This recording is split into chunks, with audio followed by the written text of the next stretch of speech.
The breaking point. The vast expanse of stars stretched endlessly across the viewing deck of the frigate Defiance. Terra Vega stood motionless, watching the distant lights of the Dracorian fleet closing in on their position. Her weathered face, marked by a jagged scar running from temple to jaw, betrayed no emotion, but her grip on the railing tightened until her knuckles turned white. "Admiral, they found us," Lieutenant Kell reported, his voice barely above a whisper. "All 3 jump points are covered. The Dracorians have deployed their Vanguard-class destroyers." Terra nodded without turning.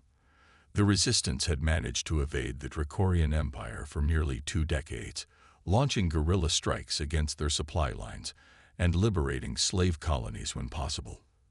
But now, trapped in the Vega Nebula with dwindling supplies and damaged ships, their options had run out. "How many civilian vessels do we have?" she asked. 17, Admiral. Over 8,000 refugees." Kell's voice cracked.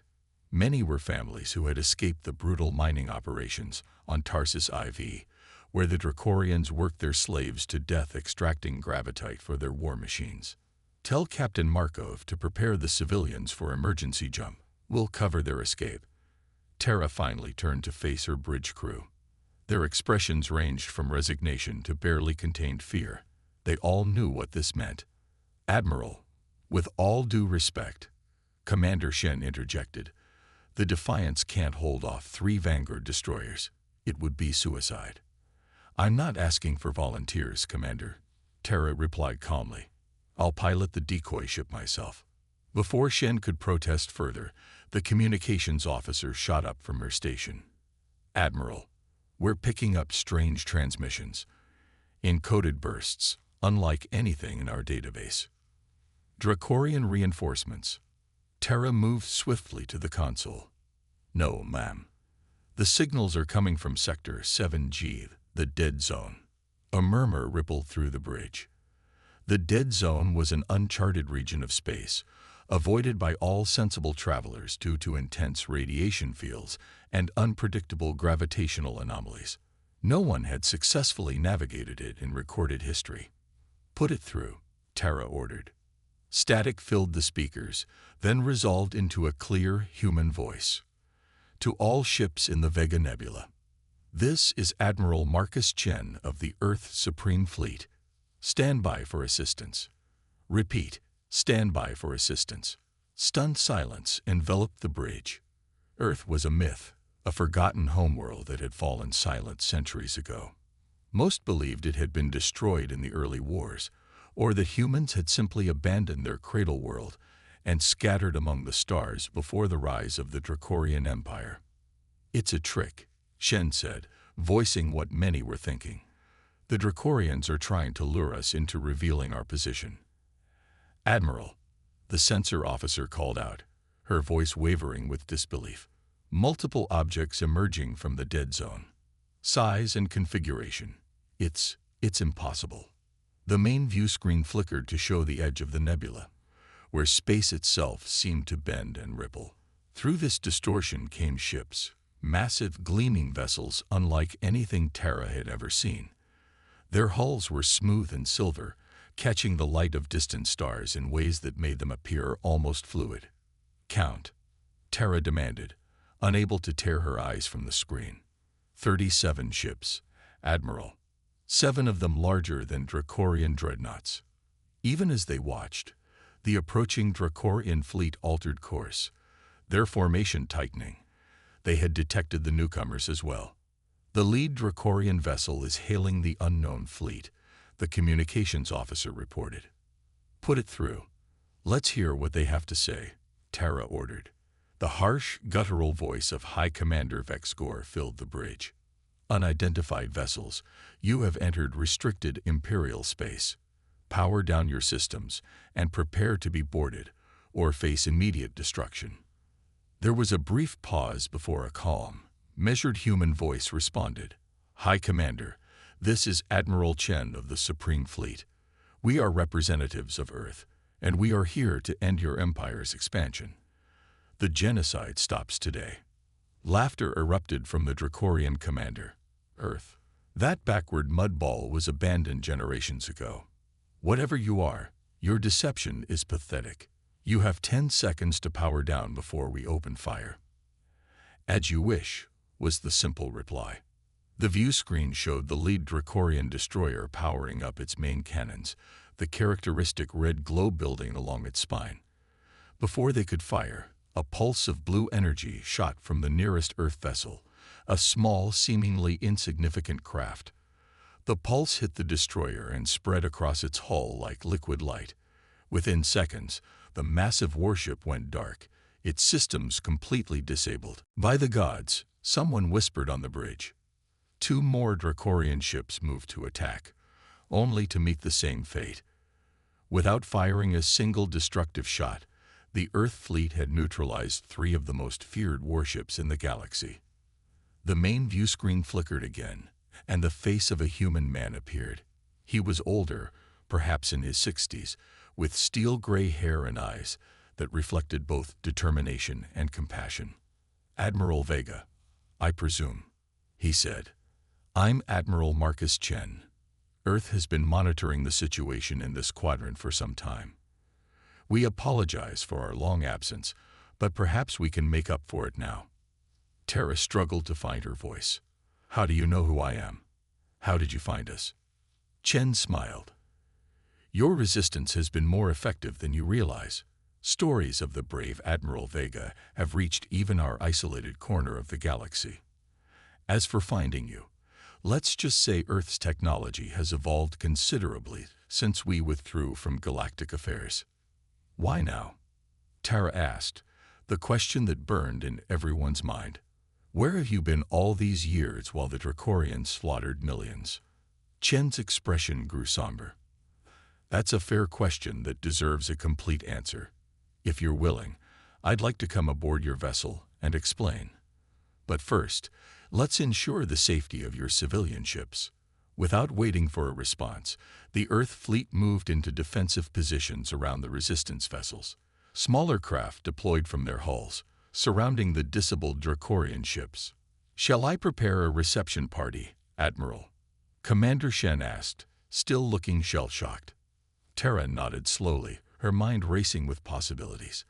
If Earth truly had returned, with technology capable of neutralizing Dracorian warships without destruction, everything would change. But why now, after centuries of silence? What had kept Earth hidden for so long, and what had finally brought them back? As the Earth shuttle approached the Defiance, Tara couldn't shake the feeling that this was merely the beginning of something much larger. The galaxy had just fundamentally changed, and she wasn't sure if anyone, human or Dracorian, was prepared for what would come next. The docking bay fell silent as Admiral Chen stepped out of his shuttle, flanked by 2 officers. He wore a simple gray uniform with only a small Earth insignia on his collar, no medals, no elaborate decorations like the Dracorian commander's favored. His eyes scanned the gathered resistance fighters, and he smiled with genuine warmth. "Your reputation doesn't do you justice, Admiral Vega," he said, extending his hand. "You've accomplished miracles with limited resources." Tara clasped his hand firmly, still evaluating the man who claimed to represent humanity's lost homeworld. "We've had plenty of motivation. The Dracorians don't leave much choice between fighting and slavery." Chen nodded grimly. "I've seen the reports. The mining operations on Tarsus IV, the bioweapon testing on Proxima's colonies. Earth has been gathering intelligence for decades." "Gathering intelligence while millions died," Commander Shen muttered, loud enough to be heard. Instead of taking offense, Chen turned to him with understanding. "You're right to be angry, Commander. I would be too, in your position. I can only ask that you hear our explanation before passing judgment." As they made their way to the command center, Tara noticed the Earth officers observing everything with keen interest. The patched hull sections, the jury-rigged control systems, the mismatched equipment salvaged from a dozen different sources. "Your adaptability is impressive," remarked one of Chen's officers, a woman with dark skin and intelligent eyes. "I'm Commander Lydia Okoro, head of tactical operations. Some of these modifications would never have occurred to our engineers." Necessity breeds innovation, Terra replied. When you're outgunned and outnumbered for 20 years, you learn to improvise. In the command center, Chen activated a small device that projected a three-dimensional map of the galaxy, far more detailed than anything the Resistance possessed. Earth glowed softly at one edge, surrounded by a strange, shimmering field. To answer your question about where we've been, Chen began, I need to explain what happened after the First Contact Wars. When humanity initially spread to the stars, we were divided, competing nation-states fighting over resources and territories. That division nearly destroyed us. Chen manipulated the projection, highlighting various star systems. 300 years ago, Earth's leaders realized that our expansion was unsustainable, and our conflicts were drawing the attention of potentially hostile species. We made a difficult decision: strategic withdrawal. You abandoned your colonies, Terra said flatly. We offered evacuation to anyone who wished to return, Chen corrected gently. Many chose to remain among the stars. Those who returned helped build something unprecedented: a unified Earth, free from the divisions that had plagued humanity for millennia. The projection shifted, showing Earth surrounded by what appeared to be a bubble of distorted space. Our scientists developed phase shift technology, the ability to move slightly out of sync with normal spacetime. Earth and its immediate solar system essentially stepped sideways into a parallel dimensional phase, becoming invisible to conventional detection. That's impossible, one of Terra's scientists objected. The energy requirements alone would be astronomical. Yes, Commander Okoro interrupted. Until we discovered how to harness zero-point energy from quantum vacuum fluctuations. The stunned silence that followed was broken by the blaring of alarms. Admiral Vega, Lieutenant Kell called out. Dracorian reinforcements have arrived. At least 2 battle groups entering the system. Chen didn't appear concerned. It seems High Commander Vexgor has called for backup. This might be a good opportunity to demonstrate exactly what the Supreme Fleet is capable of. The Alliance Forge. The massive Dracorian dreadnought Inevitable Conquest emerged from hyperspace at the head of a battle group numbering over 50 vessels. Its commander, High General Drax, had responded to Vexgor's distress call with overwhelming force, determined to crush both the persistent resistance and these newcomers claiming to be from Earth. Target the largest vessel and prepare to fire the Stellar Lance, Drax ordered, his scaled features set in a cruel smile. The Stellar Lance was the pride of the Dracorian arsenal, capable of splitting a small moon in half.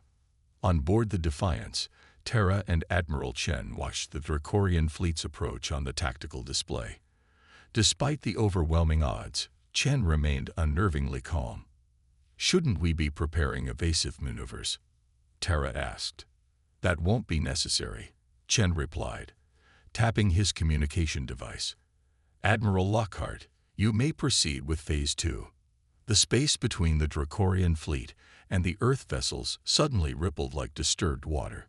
Where empty void had been moments before, dozens of additional Earth ships materialized, as if stepping out of invisibility. Phase shift technology isn't limited to defensive applications, Chen explained to the astonished Resistance fighters. Our ships can move in and out of normal space at will. The Dracorian dreadnought fired its Stellar Lance, a beam of concentrated energy that could vaporize most capital ships instantly. The beam passed harmlessly through the space where Earth vessels should have been, as they shifted slightly out of phase with reality. When they reappeared, they were surrounding the Dracorian fleet on all sides. Open a channel to General Drax, Chen requested. When the Dracorian commander's face appeared on screen, Chen's tone was firm but not threatening. General, you've seen a small demonstration of our capabilities. We have no desire to destroy your forces, but we will not allow the continued oppression of free peoples. I'm offering you the opportunity to withdraw. Drax's reptilian features contorted with rage. The Dracorian Empire does not negotiate with inferior species. Your parlor tricks don't change the fact that humans are weak, divided, and His transmission was cut short as Earth vessels fired what appeared to be pulses of blue energy. Where these pulses struck Dracorian ships, systems shut down, weapons went offline, and engines failed. Targeted electromagnetic disruption, Commander Okoro explained. Non-lethal but extremely effective. We're disabling their ships, not destroying them. Within minutes, the mighty Dracorian battle group was floating helplessly, unable to fight or flee. Chen turned to Terra, his expression serious. This is just the beginning, Admiral Vega. The Dracorian Empire spans hundreds of systems. We need allies who understand the situation on the ground, who have been fighting this fight while Earth was absent. You want to form an alliance, Terra stated, studying Chen carefully. More than that, we want to right a wrong. Earth withdrew when the galaxy needed leadership, when newer spacefaring species needed protection. The vacuum we left allowed empires like the Dracorians to rise. We bear responsibility for that failure. Over the next several days, as the news of Earth's return and the defeat of 2 Dracorian battle groups spread across the quadrant, representatives from dozens of resistance movements and independent worlds arrived at the impromptu gathering in the Vega Nebula. Commander Jackson Reed, Chen's chief diplomatic officer, coordinated these meetings. A former historian before joining the Supreme Fleet, Reed understood better than most the importance of building trust with those who had every reason to resent Earth's centuries-long absence. The Dracorians are already launching a propaganda campaign, Reed explained during one session. They're claiming we're not really from Earth at all, but a splinter human faction with stolen technology. Others are saying we plan to establish our own empire once the Dracorians are defeated. And what is the truth?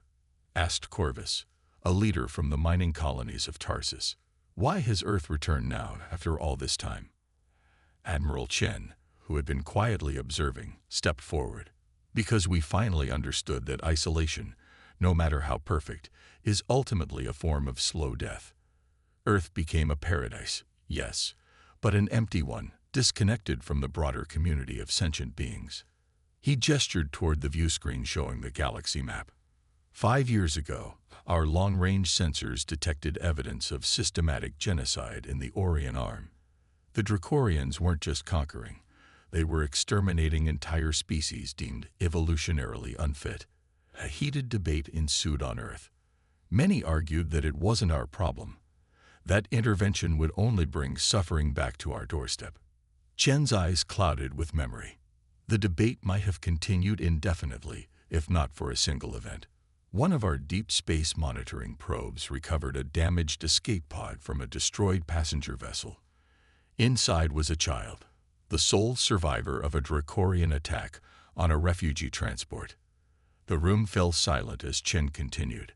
Her name is Lyra. She's 10 years old now, living with an adoptive family on Earth. When her story spread across our world, something changed in our collective consciousness. We realized that our peace had been purchased at the expense of countless lives. That the technology we'd developed for our own protection could, and should, be used to defend others. The tactical alert interrupted this moment of reflection. Multiple Dracorian signatures detected approaching Nexus Station, reported the sensor officer. It appears they're targeting the primary resistance hub in this sector. Nexus Station, a converted mining facility hidden in an asteroid field, served as the main coordination center for resistance operations across 3 sectors. If it fell, thousands would die, and the resistance would lose its most crucial communication hub. How long until they reached the station? Terra asked. Less than 2 hours. And this is no ordinary force. They'd brought planet crackers. Planet crackers. The Dracorian Empire's most devastating weapons, designed to shatter a world's crust and render it uninhabitable. Using such weapons against a station indicated the Dracorians were abandoning all pretense of pacification in favor of outright extermination. We need to move now, Chen declared. But this is your fight too. Admiral Vega, will you join us in this battle? Terra looked around at the assembled resistance leaders, beings from dozens of worlds who had suffered under Dracorian rule. Their expressions reflected her own thoughts, cautious hope mixed with determination. "We will," she answered, "but not as subordinates. As equals." Chen nodded respectfully. "I wouldn't have it any other way." The battle for Nexus Station became the first true test of the nascent alliance. Earth vessels, operating in perfect coordination with resistance ships, engaged the Dracorian fleet in a dance of technological superiority and tactical ingenuity. Where Earth ships provided the advanced firepower, resistance pilots contributed intimate knowledge of Dracorian tactics and local space conditions. Commander Reed found himself aboard the Defiance, coordinating communications between the diverse fleet elements. "The Dracorians are adapting," he noted as several enemy vessels managed to partially resist the disabling pulses. "They've modified their shields." "They've always been quick learners," Terra acknowledged grimly. "It's what makes them so dangerous." Despite the Dracorians' adaptations, the combined fleet pressed forward. Earth's phase shift technology allowed their ships to appear where least expected, while resistance vessels executed precision strikes against vulnerable points.